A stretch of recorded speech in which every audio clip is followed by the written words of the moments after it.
Hola a todos, mi nombre es Juan Pablo Hernández y en este video vamos a ver una contextualización sobre Docker, qué es Docker y algunos conceptos asociados a esta tecnología, cómo funciona y algunos de sus comandos básicos. Entonces, bueno, para empezar, Docker es un proyecto de código abierto desarrollado por Solomon Hykes para automatizar la implementación de aplicaciones como contenedores portátiles y autosuficientes que se pueden ejecutar en la nube o localmente. Docker básicamente es una plataforma de software que permite crear, probar e implementar aplicaciones de manera rápida. Y Docker trabaja bajo una metodología donde empaqueta software en unidades estandarizadas llamadas contenedores. Esos contenedores incluyen todo lo necesario para que el software se ejecute, incluidas las bibliotecas, herramientas del sistema, software adicional, binarios, todo lo que necesite el software para ejecutarse, ahí está en el contenedor. Esto es un poco similar a lo que se conoce también como aplicaciones autocontenidas, que tienen el código y todas sus dependencias ahí para que la aplicación se ejecute de manera rápida y confiable en cualquier entorno. Docker permite solucionar varios problemas, por ejemplo, el problema de que cuando estamos trabajando localmente, pues uno suele configurar el entorno local, descargar las dependencias, ciertas versiones de esas dependencias, software que necesite y demás. Y si queremos que alguien más pruebe lo que estamos haciendo, pues también le tocaría hacer lo mismo, descargar esas dependencias, las mismas versiones, porque si no hay errores, el mismo software y demás. Entonces la idea detrás de Docker es crear contenedores que sean ligeros y portables para que las aplicaciones de software se puedan ejecutar pues, en cualquier máquina que tenga Docker instalado, independientemente del sistema operativo que la máquina tenga por debajo. Se pueda ejecutar esa aplicación, ¿no? Entonces contener ahí todo lo que necesita para que se pueda ejecutar donde sea y sea portable, ¿no? Como podemos ver en la imagen, pues cada aplicacioncita tiene todo lo que necesita para ejecutarse, cada contenedor. Y entonces esto es más o menos Docker, permite pues trabajar con los contenedores. Bueno, Docker, el funcionamiento de Docker, esta tecnología pues utiliza el kernel de Linux y sus funciones como los grupos de control o los cgroups y los espacios de nombre, los namespace, para dividir los procesos y ejecutarlos de manera independiente. Entonces, bueno, estos dos conceptos de cgroups y namespace son conceptos de Linux que explican más o menos cómo funciona Docker, que no los vamos a profundizar acá, pero aquí vamos a ver una comparación entre las máquinas virtuales y los contenedores para entender un poco cómo funciona y ver las diferencias que hay. Entonces, bueno, las máquinas virtuales, pues si en algún momento supongo que hemos montado alguna máquina virtual con VirtualBox o VMware, lo que hacía uno era descargar el ISO, digamos quería un Ubuntu, pues descargaba el ISO, o sea todo el sistema operativo en un ISO, y bueno, ahí montaba mi máquina virtual y hacía todo el proceso de instalación del sistema operativo y ya ahí por ejemplo podía correr las aplicaciones que yo quisiera. Esto pues es bastante costoso. Aquí como podemos ver en la imagen tenemos 3 máquinas virtuales. Cada máquina virtual tiene su propio sistema operativo, tiene las librerías y los bins y por ejemplo una aplicación corriendo. Pero pues esto es un problema porque, como decía, es muy costoso. El gasto de recursos es superior al necesario, porque es que cada máquina tiene un sistema operativo completo y incluye pues aplicación, las bibliotecas, archivos binarios y el sistema completo, y eso hace que la virtualización pues requiera muchos más recursos. Entonces si uno quiere desplegar más de una aplicación por host, pues termina con una gran cantidad de sistemas operativos y el ordenador host, por ejemplo, puede quedarse sin recursos.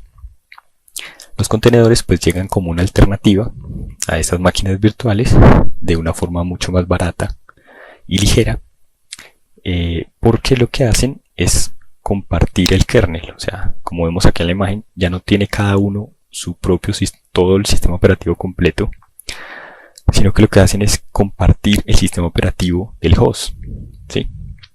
Comparten muchos ficheros y configuraciones del sistema operativo base del host y aprovechan el kernel de ese sistema operativo. Entonces lo único que tienen son las librerías, los bins y la aplicación, y corren bajo el sistema operativo del host. Eso es un poco la diferencia con las máquinas virtuales. A esto se le conoce como virtualización a nivel de sistema operativo. Entonces esa es una de las ventajas y hace que la containerización pues sea mucho más ligera y mucho más adecuada, ¿no? Listo. Luego el concepto de imágenes y contenedores. Estos son dos conceptos que están relacionados con Docker y también pues con containerización, ¿no? Una imagen básicamente es un archivo estático de solo lectura que se puede ver conceptualmente como una plantilla. Y esa plantilla pues tiene todas las instrucciones que necesita el motor Docker para crear un contenedor. Entonces básicamente contiene el código que se va a ejecutar. Esas imágenes, por ejemplo, contienen el sistema operativo, pero no el kernel. Recordemos que comparten kernel, sino como la distribución. Por ejemplo, lo que hace que Ubuntu sea Ubuntu, ¿no? Esas distribuciones. Las librerías que necesiten, software, por ejemplo, Apache, PHP, o Mongo, o Nginx, bueno, el software que necesite. Y puede también tener una app, por ejemplo, que hayamos desarrollado nosotros ahí corriendo, como podemos ver aquí en esta imagen. Entonces tenemos el kernel de nuestro sistema operativo host, tenemos una imagen base, por ejemplo, de Debian, y a esa imagen base le agregamos, por ejemplo, Apache y Emacs, que son dos software de servidores web, y esa sería nuestra imagen. O sea, contiene todo esto, como todas las instrucciones que necesita el motor para crear luego un contenedor. Entonces, ¿qué es un contenedor? Pues es una imagen de Docker instanciada, una imagen de Docker corriendo, ¿no? Entonces aquí en esta imagen podemos ver, hay una imagen y cuando uno lo corre, pues se genera un contenedor. Podemos verlo así. Podemos hacer un poco la analogía con VirtualBox o VMware. Si uno tenía el ISO, VirtualBox, y con eso genera una máquina virtual. Acá se tiene una imagen Docker y con esto pues genero un contenedor. Entonces más o menos esa es la diferencia entre la imagen y el contenedor. Luego tenemos el concepto de Docker Hub, que está relacionado con las imágenes. Básicamente es un repositorio público en la nube que es proporcionado por el mismo Docker para buscar y compartir imágenes de contenedores. Yo ahí puedo buscar imágenes. Por ejemplo, aquí vemos una búsqueda de una imagen de Ubuntu. Entonces aquí tengo la imagen de Ubuntu, si la necesito. También, por ejemplo, necesito trabajar con un servidor Tomcat. Entonces tengo una imagen que ya tiene un servidor Tomcat. O con Mongo. Tengo una imagen que ya tiene todo para trabajar con Mongo. Y así con todo, ¿no? Si necesito una imagen de CentOS o de Debian, o una imagen con Node.js, o una imagen, por ejemplo, que tenga ya WordPress configurado, pues aquí en Docker Hub posiblemente lo pueda conseguir. Y yo también puedo subir imágenes. Uno también puede subir imágenes. Entonces se entiende un poco más el proceso, como el flujo. Entonces tenemos como el registro de estas imágenes, que sería el Docker Hub. Ahí están registradas las imágenes que existen. Tenemos ya la imagen como tal, que es estática, un archivo estático. Y ya cuando pongo a instancio esa imagen que está corriendo, pues ya se genera el concepto de contenedor. Bueno, ahora vamos a ver el ciclo de vida de un Docker. Entonces aquí tenemos los estados básicos de un ciclo de vida de un Docker. Tenemos el estado de creado y el estado de corriendo. Bueno, acá realmente estas flechas y estas instrucciones realmente vamos a ver que más adelante que son comandos de Docker. Docker create me crea un contenedor. Docker start me inicia ese contenedor. Docker run, por ejemplo, vemos que va directamente al running porque hace las dos operaciones en una sola. Crea e inicia el contenedor de inmediato, mientras que Docker create pues solo lo crea pero no está corriendo. Para correrlo toca hacer Docker start. Bueno, tenemos Docker pause para pausar el contenedor, un pause para despausarlo. También tenemos el stop para detenerlo, para Docker start para volverlo a iniciar. Y bueno, bueno, también puede estar borrado el delete, ¿no? Con docker remove. Estos dos estados de pause y stop parecen similares, pero pues realmente el comando de docker pause lo que hace es suspender todos los procesos. Además de esto, la pausa lo que hace es mantener parte de la memoria mientras el contenedor está en pausa, ¿no? Y esa memoria se utiliza cuando se reanuda el contenedor. Mientras que docker stop libera la memoria utilizada después de detener el contenedor. Entonces, por ejemplo, para entender mejor, tengo un contenedor y digamos que hice una aplicación, un contador, está contando hasta infinito, ¿no? Y supongamos que el contador llega a 3000. Si uno hace un docker stop, el contador pues pierde ese valor, y si le doy docker start no puede recuperarlo. Pues, o sea, él comienza otra vez a contar. Pierde el valor en el que iba. Mientras que si hago un docker pause, como dijimos que guardaba parte de la memoria, pues entonces se mantiene el estado y el valor del contador, ¿sí? Entonces eso permite entender un poco mejor como la diferencia entre pause y stop. Pero bueno, básicamente este es el ciclo. Puede estar creado, corriendo, lo puedo pausar, lo puedo detener o lo puedo eliminar. Y bueno, ahora vamos a hablar del Dockerfile. Un Dockerfile básicamente es un archivo o documento de texto simple que incluye una serie de instrucciones que se necesitan ejecutar de manera consecutiva para cumplir con los procesos necesarios para la creación de una imagen. Ya vimos en el Docker Hub que hay imágenes, uno puede descargar imágenes de ahí, pero pues uno también puede llegar a crear esas imágenes, y el Dockerfile le permite a uno crear esas imágenes. Aquí vemos que se completa un poco el ciclo. Con el Dockerfile creo la imagen y después creo un contenedor. Entonces este es un ejemplo de un Dockerfile. Tienen diferentes instrucciones, por ejemplo la instrucción from, que lo que hace es indicar la imagen base sobre la que se va a construir la aplicación dentro del contenedor. Por ejemplo, en este caso es un Ubuntu, un Ubuntu 16.04. Entonces esa es la imagen base que voy a utilizar para construir mi imagen, ¿sí? Realmente pues no empiezo desde cero, sino que utilizo una imagen base. Tenemos por ejemplo el comando run, que básicamente nos permite ejecutar comandos en el contenedor. Por ejemplo, aquí para instalar paquetes o librerías, aquí está corriendo pues el apt-get update, ¿sí?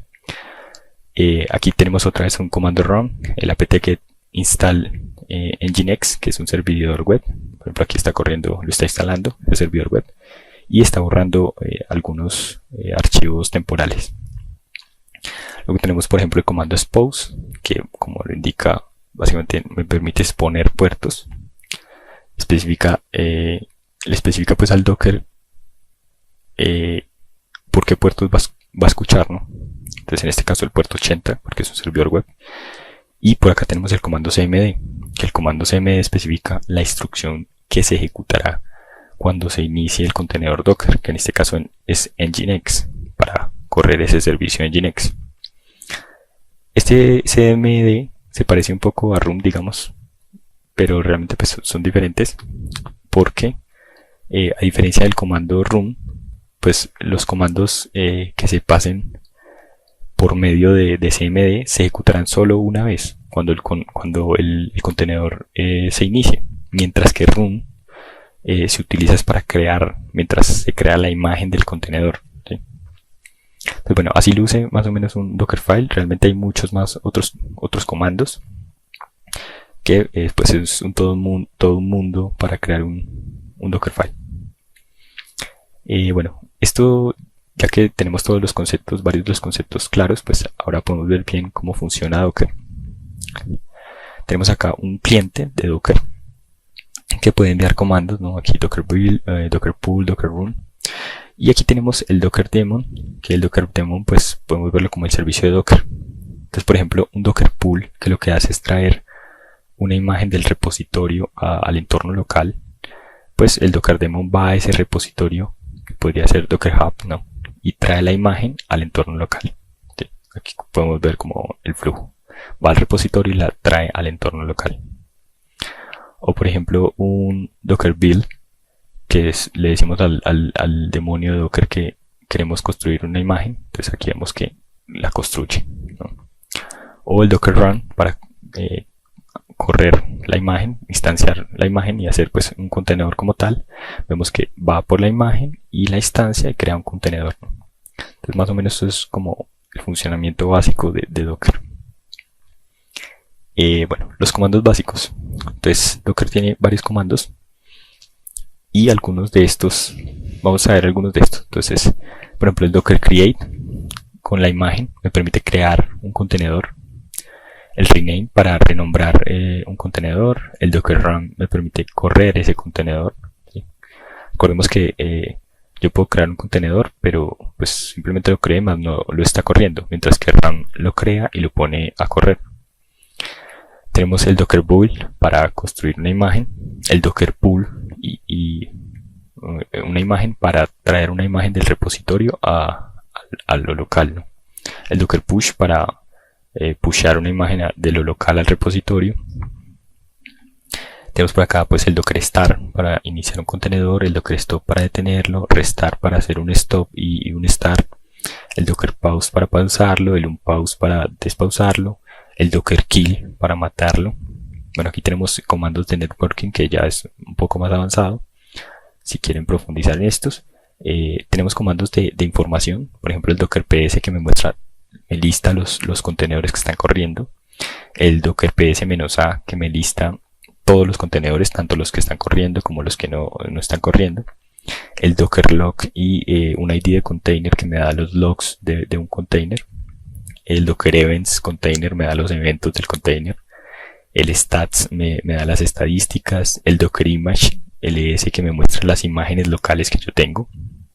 Bueno, estos hay muchos otros comandos y muchas opciones en esos comandos que ya pues uno los tiene que ir estudiando poco a poco.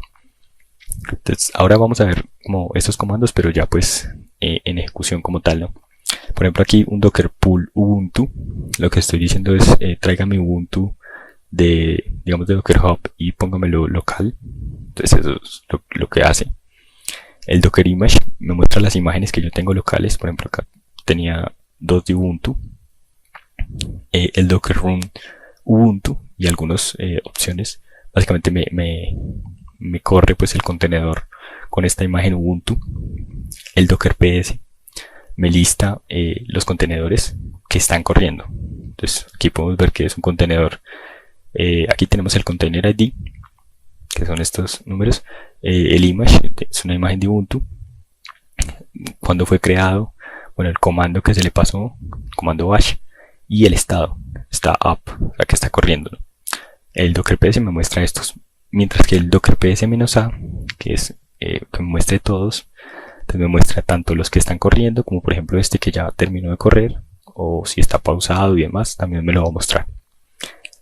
Bueno, aquí el docker remove, le paso el id del contenedor y me lo remueve, el docker stop para detenerlo, el docker kill y el id del contenedor también me lo detiene. Estos son algunos comandos pues vistos ya en ejecución. Bueno, eso es todo por este video. Gracias por la atención.